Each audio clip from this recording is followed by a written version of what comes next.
Assalamualaikum warahmatullahi wabarakatuh. Saya Hermawan akan menyampaikan tentang apresiasi drama. Yang pertama yaitu drama. Drama ini adalah karya sastra yang menggambarkan kehidupan dengan menyampaikan pertikaian serta emosi melalui lakukan dialog. Drama ini seperti kejadian kisah sehari-hari. Nah, dan drama ini sudah dikenal oleh masyarakat luas dan drama ini terbagi menjadi 4. Nah, yang pertama tragedi, yang kedua komedi, yang ketiga melodrama, yang keempat kehidupan nyata.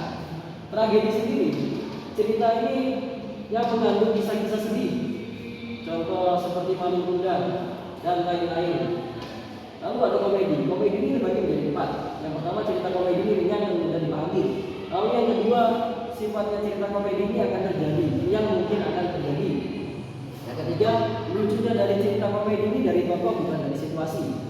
Yang keempat, gelak tawa yang ditimbulkan dari cerita komedi ini tentulah bijaksana. Lalu ada melodrama. Melodrama sendiri ini terbagi menjadi 3. Yang pertama, cerita kisah dari melodrama ini tentu kisah serius. Lalu dari melodrama ini banyak kejadian-kejadian kebetulan. Dan yang terakhir, kisah dari melodrama ini menimbulkan kesedihan sentimental. Lalu ada pertunjukan jenaka.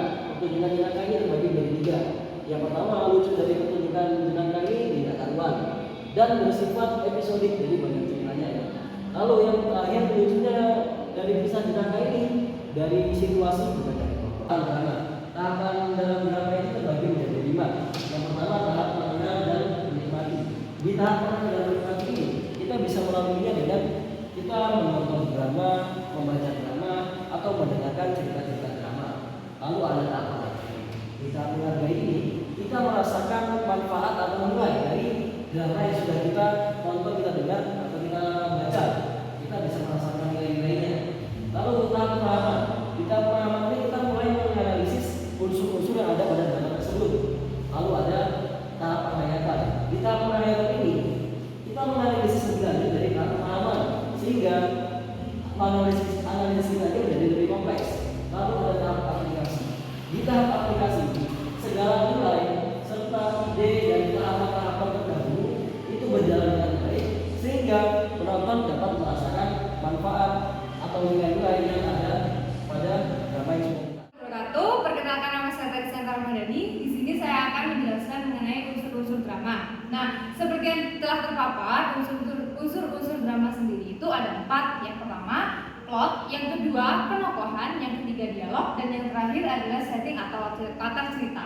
Nah, plot sendiri adalah perpindahan adegan di dalam suatu cerita. Seperti halnya karya sastra lainnya, dalam suatu cerita itu kan ada pendahuluan atau awalan, lalu ada pertengahan dan akhir atau penyelesaian. Nah, di dalam drama sendiri itu disebut eksposisi.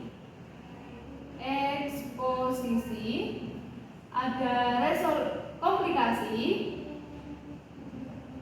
dan yang terakhir resolusi. Nah, yang pertama eksposisi. Eksposisi di sini yaitu maksudnya pendahuluan atau perkenalan awal, yang mana di sini dalam cerita drama dapat diperkenalkan terlebih dahulu mengenai tokoh-tokoh yang berperan dalam drama tersebut.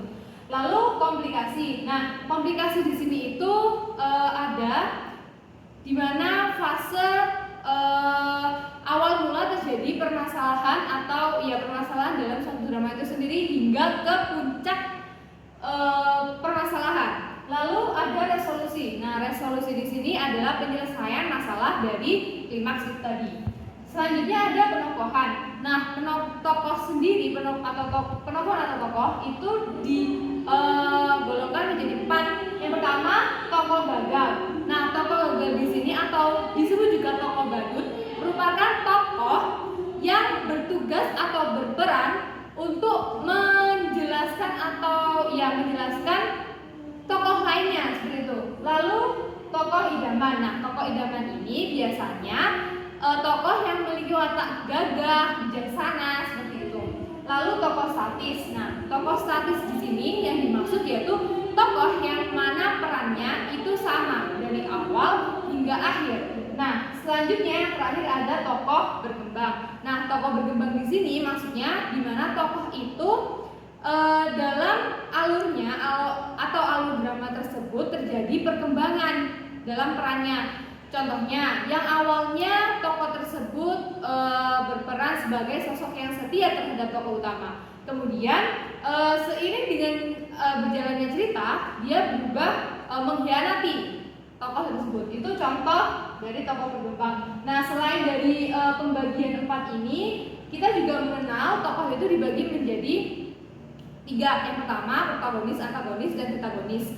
Nah, protagonis sendiri itu yang perannya itu tidak melawan cerita. Sedangkan kalau antagonis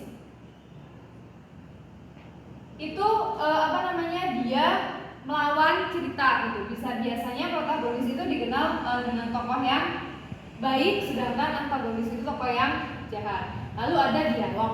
Nah, dialog di sini dalam drama juga sangat penting, sehingga dialog di sini itu ada 2 tuntutan.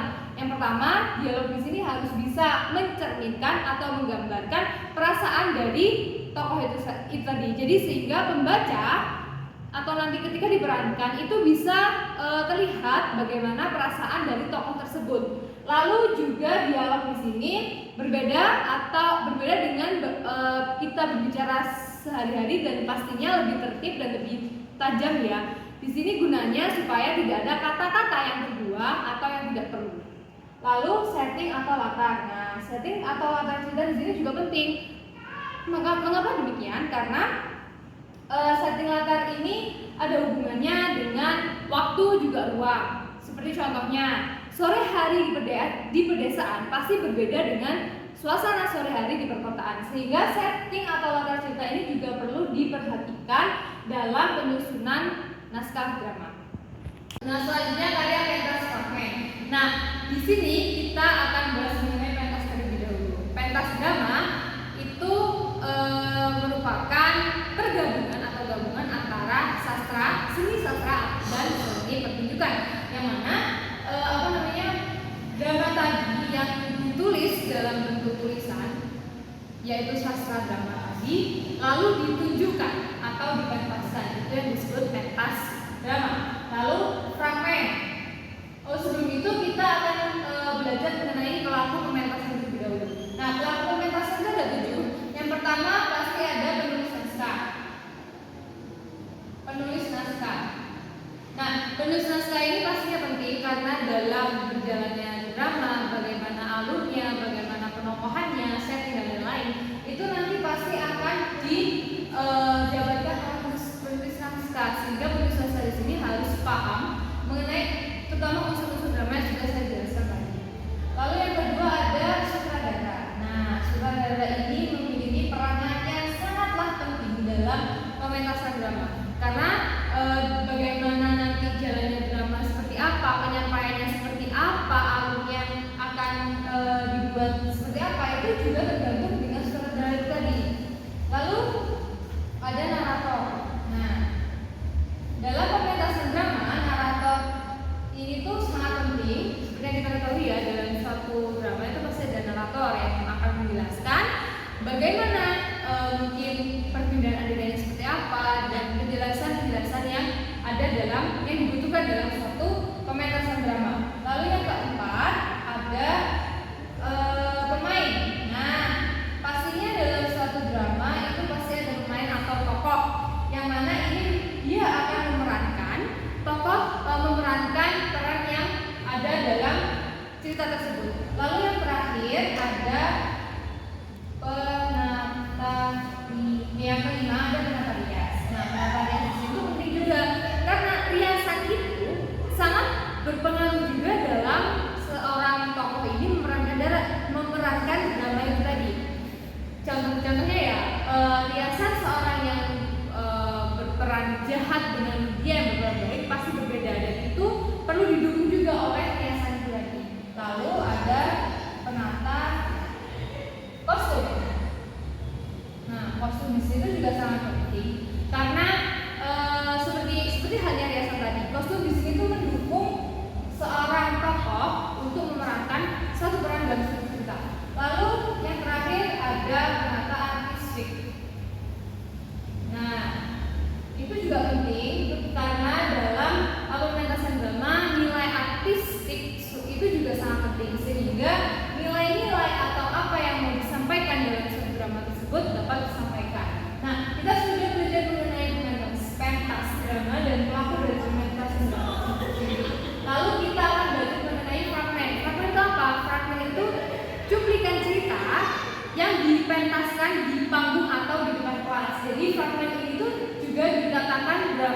drama. Berarti ceritanya itu lebih sederhana dan singkat pasti waktunya seperti itu. Lalu musikal. Nah, drama musikal sendiri merupakan drama yang mana tokohnya di situ dituntut untuk dapat menyanyikan perasaan atau apa yang dirasakan yang berkesan seperti itu. Jadi kuncinya dalam drama musikal sendiri itu pada menyanyi atau jadi sehingga dalam drama musikal tadi itu nanti ada 3 unsur yang dipadukan. Yang pertama musik pastinya, kedua tarian, dan ketiga peran. Lalu secara kolosal. Nah, drama kolosal sendiri di sini yaitu drama yang menceritakan mengenai kisah-kisah perjuangan atau kisah-kisah dalam zaman dahulu. Sehingga dalam drama kolosal ini biasanya memerlukan tokoh yang banyak atau pemain yang banyak.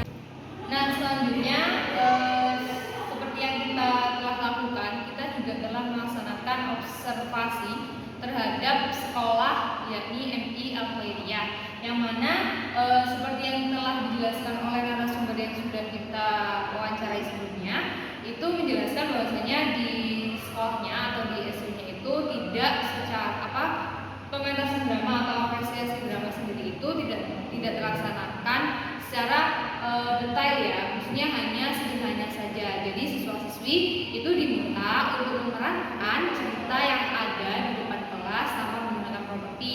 Seperti yang kita ketahui yang telah kita pelajari tadi kan, drama itu kan kompleks ya, ada menggunakan sutradara, ada yang menulis naskah dan lain-lain. Jadi untuk apresiasi drama sendiri hanya pada cukup secara sederhana, di mana siswa-siswi hanya maju ke depan untuk memerankan apa yang telah diceritakan seperti itu. Nah, kita juga telah melaksanakan yang namanya analisis suatu teks drama, dan kita melaksanakan pada teks drama yaitu Malin Kundang. Nah, dalam teks yang telah kita pelajari, yang telah kami analisis itu ada yang pasti yang pertama plot ya, plot atau pemindahan. Yang pertama ada eksposisi, yang mana eksposisi merupakan pergaulan. Di sini diceritakan bahwasanya Malin Kundang ini seorang anak yang merantau dan juga berhasil dan kembali lagi ke kampung halamannya. Lalu pada bagian komunikasinya di situ di mana Malin Kundang ternyata bertemu dengan ibundanya yaitu Mandri. Ternyata namun dia tidak tidak mengakui bahwa dia adalah ibunya. Nah, hingga pada resolusi atau penyelesaian akhirnya ibunda dari Malin Kundang ini sendiri berdoa kepada Tuhan, apabila benar dia adalah anaknya, maka hukumlah dia dan uji. Nah, seperti itu sehingga Malin Kundang dan istrinya berubah menjadi batu seperti itu. Lalu untuk tadi plot sudah, penokohan sendiri sudah di situ juga terlihat bahwasanya ada tokoh protagonis yakni ibunda dari Malin Kundang yaitu Made, dan antagonis sendiri itu si Malin Kundang itu sendiri. Lalu ada pun dialog. Dan dialog dari teks drama yang kami analisis itu dijelaskan secara detail juga, cukup detail mengenai bagaimana perasaan seorang ibu yang disakiti oleh perkataan anaknya yaitu Malin Kundang. Itu dijelaskan bagaimana dia menggambarkan dari dialog itu sendiri, dan dijelaskan pula bagaimana